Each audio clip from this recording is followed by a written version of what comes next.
Bible verses and stories to help you not worry. If this sounds like something that you need, let's get right into it. Therefore I tell you, do not worry about your life, what you will eat or drink, or about your body, what you will wear. Is not life more than food, and the body more than clothes? Look at the birds of the air, they do not sow or reap or store away in barns, and yet your heavenly Father feeds them. Are you not much more valuable than they? Can any one of you, by worrying, add a single hour to your life? And why do you worry about clothes? See how the flowers of the field grow, they do not labor or spin.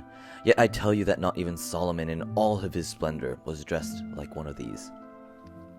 If that is how God clothes the grass of the field, which is here today and tomorrow is thrown into the fire, will he not much more clothe you, you of little faith? So, do not worry, saying, what shall we eat, or what shall we drink, or what shall we wear? For the pagans run after all of these things, and your heavenly Father knows that you need them. But seek first his kingdom and his righteousness, and all these things will be given to you as well. Therefore, do not worry about tomorrow, for tomorrow will worry about itself. Each day has enough trouble of its own. And thus Jesus told them a certain parable. The ground of a certain rich man yielded an abundant harvest. He thought to himself, what shall I do? I have no place to store my crops. Then he said, this is what I'll do. I'll tear down my barns and build bigger ones, and there I will store my surplus grain. And I will say to myself, you have plenty of grain. I have laid up for many years. Take life easy. Eat, drink, and be merry. But God said to him, you fool, this very night your life will be demanded from you.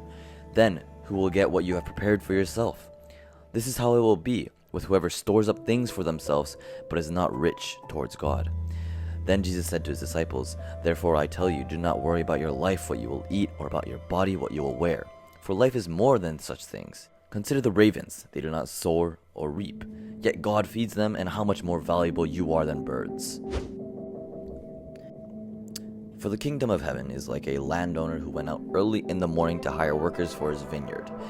He agreed to pay them a denarius for the day and sent them into his vineyard.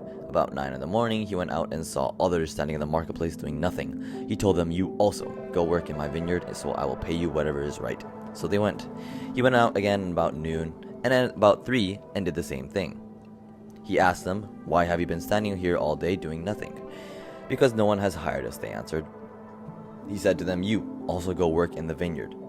When evening came, the owner of the vineyard said to his foreman, call the workers and pay them their wages, beginning with the last ones hired, going on to the first. The workers who were hired about 5 in the afternoon came and each received a denarius. So when those came who were hired first, they expected to receive more, but each one of them also received a denarius. When they received it, they began to grumble against the landowner. Those who were hired last worked only 1 hour, they said, and you have made them equal to us who have borne the burden of the work and the heat of the day. But he answered to them, I am not being unfair to you, my friend. Didn't you agree to work for a denarius? Take your pay and go. I want to give the one who was hired last the same as I gave you. Don't I have the right to do what I want with my own money? Are you envious because I am generous? So the last will be first and the first will be last. So now when Jesus looked up and saw a great crowd coming towards him, he said to Philip, where shall we buy bread for these people to eat? He asked this to test him, for he already had in mind what he was going to do. Philip answered him, it would take more than half a year's wages to buy enough bread for each one to have a bite. Other of his disciples, Andrew, Simon, Peter's brother, spoke up. Here is a boy with 5 small barley loaves and 2 small fish, but how far will they go among so many? Jesus said, have the people sit down. There was plenty of grass in the place when they sat down. About 5,000 men were there. Jesus then took the loaves, gave thanks, and distributed to those who were seated as much as they wanted. He did the same with fish. And when they had all enough to eat, he said to his disciples, gather the pieces that are left over. Let nothing be wasted. So they gathered them and filled 12 baskets with the pieces of the 5 barley loaves left over by those who had eaten.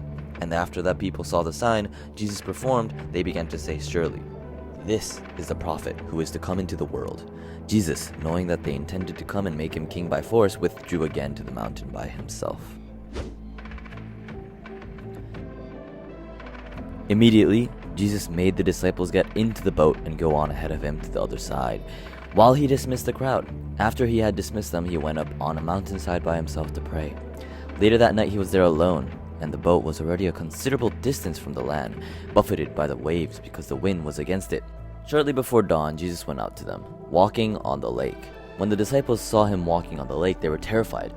"It's a ghost," they said, and cried out in fear. But Jesus immediately said to them, "Take courage, it is I. Don't be afraid." "Lord, if it is you," Peter replied, "tell me, come to you on the water." "Come," he said. Then Peter got down out of the boat, walked on the water, and came towards Jesus. But when he saw the wind, he was afraid, and beginning to sink, cried out, "Lord, save me." Immediately, Jesus reached out his hand and caught him. "You of little faith," he said, "why did you doubt?" And when they climbed into the boat, the wind died down. Then those who were in the boat worshipped him, saying, "Truly, you are the Son of God." Overall, the important messages that we can get from this story are that we are called to let go of worry and to trust in God's provisions and cares. Jesus teaches us through parables and actions that God provides for all creation and values each one of us deeply and is sovereign over every circumstance. Worry oftentimes distracts us from focusing on what truly matters, seeking God's kingdom, building our faith, and prioritizing our relationship with Him. Instead of being consumed by anxiety over material needs or the future, we should attempt to pray, surrender control, and trust God's abundant provision and timing. When we focus on God, He promises to meet all our needs and gives us peace. Especially in today's world where worry and anxiety have become almost universal struggles. With the constant demands of work, finances, relationships, health, and a rapidly changing world, people often feel overwhelmed and uncertain about the future. This is also compounded by social media and a 24/7 news cycle that oftentimes amplifies our fears and insecurities. In such a time, Jesus' teachings about trusting God and not worrying are more relevant than ever. Jesus reminds us that life is more than material success or external pressures. Our culture often pushes us to chase after wealth, status, or control over every aspect of life, yet these pursuits can leave us feeling empty and anxious. It is also vital to remember that worrying does not add value to our lives or solve our problems. Jesus points out that God cares about His bird and flowers, which do nothing to earn His provision. How much more will He be able to care for us, His children? This perspective is an anchor in a time when fear about the future can easily consume us. Additionally, surrendering worry and trusting God allows us to experience peace in a world with chaos. Instead of being weighed down by things outside of our control, we can rely on God's sovereignty. Ultimately, Jesus' message is a call to live differently, to resist the culture of fear and materialism, to trust God completely, and to focus on what truly matters. It is often a timeless truth that offers hope and peace, especially in the uncertainty of modern age. Now, if this video helped you in any way, please feel free to like and subscribe and help me continue to share the word. Thank you, and I hope to see you guys in the next video.